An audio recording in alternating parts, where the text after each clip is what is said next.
और आपकी सेहत के लिए भी बहुत अच्छा है। अगर आप इस तरह खाते हैं तो शायद आप कभी बीमार नहीं पड़ेंगे।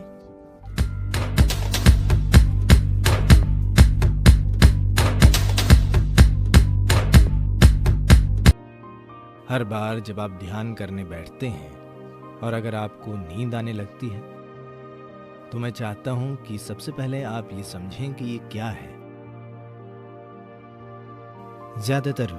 ज्यादातर लोग नहीं, दुनिया में बहुत से लोग अगर वे सोना चाहें तब भी वो सो नहीं सकते। हाँ, बहुत से लोग बिस्तर पर लेटते हैं और सोने की बहुत कोशिश करते हैं पर सो नहीं पाते। उन्हें नींद की गोली खानी पड़ती है। धरती पर लाखों करोड़ों लोगों की यही हालत है। तो अगर दिन में किसी भी समय नींद आप पर धावा बोल रही है तो एक मुख्य बात यह है कि आप अपनी सेहत की बुनियादी जांच करें। ये देखें कि आपके सिस्टम में कुछ गड़बड़ तो नहीं है। आप किसी खास शारीरिक परेशानी से गुजर रहे हैं। आपने गौर किया है कि आप ठीक नहीं हैं। जब आप ठीक नहीं होते आप सामान्य से बहुत ज्यादा सोते हैं, है ना? क्योंकि शरीर में कुछ ऐसा हो रहा है जिससे दूसरे कामों के लिए पर्याप्त ऊर्जा नहीं बचती है। शरीर आराम चाहता है, ये पहली चीज है। दूसरी चीज है वो खाना जो आप खाते हैं। तो अगर आपको ये करना चाहिए। आमतौर पर जो लोग योग के मार्ग पर हैं उनके लिए आप जानते हैं क्या कहा जाता है। आपको सिर्फ 24 कौर ही खाने चाहिए। ये मैं सबके लिए नहीं कह रहा हूँ। अगर आप गौर कर रहे हैं कि आपको दिन भर नींद आती है तो आप केवल 24 कौर खाएं, यानी 24 बार मुंह में कौर भरें। 24 क्यों? मैं अभी उस संख्या की बात नहीं करूंगा, पर उसके पीछे एक विज्ञान है। आप 24 कौर ही खाइए। मुंह भरने का मतलब ये नहीं है।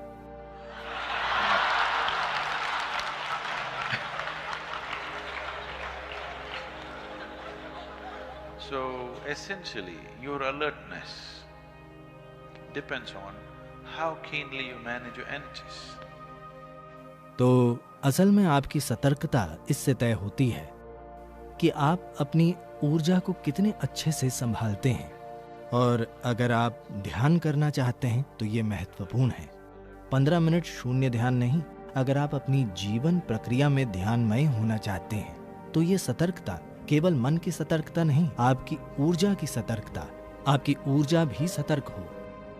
इसे सतर्क रखने के लिए ही आप साधना कर रहे हैं। तो इसकी मदद के लिए आप 24 कौर ही खाते हैं। रात के खाने से कोशिश करें, या आप इसे कल से करना चाहते हैं? क्या हम इसी डिनर में कोशिश करें या फिर कल? अब अगर आप 24 कौर खाएं, सामान्य साइज के कौर, तो आप देखेंगे कि आप सुबह 3:30 पर उठ जाएंगे। हाँ, समय को देखने के भारतीय तरीके में निमिष नाम की एक चीज होती है जिसका संबंध 24 से है। इसलिए 24 कौर खाए जाते हैं। आप 24 कौर खाइए, पर उतने ही समय में जितने में कोई पूरा खाना खाता है। जो भी, देखिए आश्रम में जो भी सबसे ज्यादा खाता है, बस उनकी थाली देखिए। जब तक वो न उठे आपको भी वहीं बैठे रहना चाहिए। बस खाली बैठना नहीं, आपको चबाते रहना चाहिए। तो हर कौर को 24 बार चबाइए। 1, 2, 3, 4, 24 बार चबाइए।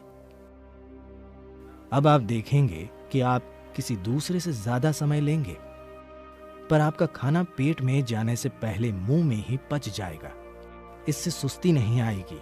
अगर आप अपना भोजन पर्याप्त चबाते हैं तो आप देखेंगे कि ये खाने से आलस नहीं पैदा होगा। अगर इसे मुंह में चबाया जाए तो आप सुबह 3:30 पर उठ जाएंगे। मैं क्या करूंगा सदगुरु? वही जो आपने पूछा, ध्यान कीजिए।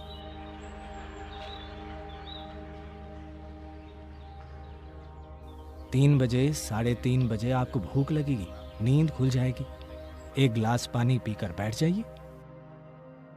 अगर आपको पानी पीकर भी नींद आए तो कोई बात नहीं, 5:30 बजने में अभी समय है, आप थोड़ा ऊँघ सकते हैं।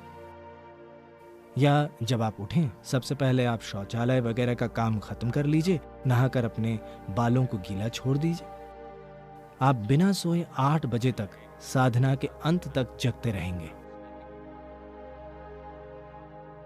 और कल सुबह के भोजन में भी अगर आप 24 कौर खाते हैं तो आप डिनर के समय तक सोने वाले नहीं हैं। उसे अच्छे से चबाइए।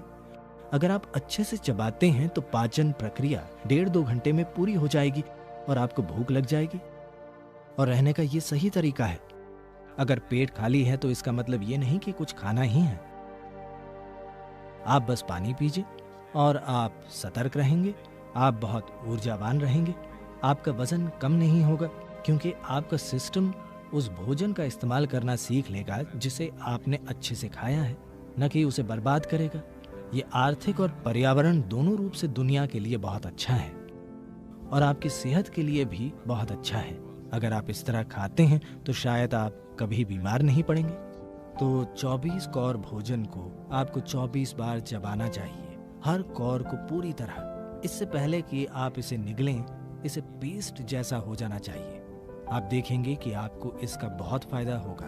आप ध्यान कर पाएंगे।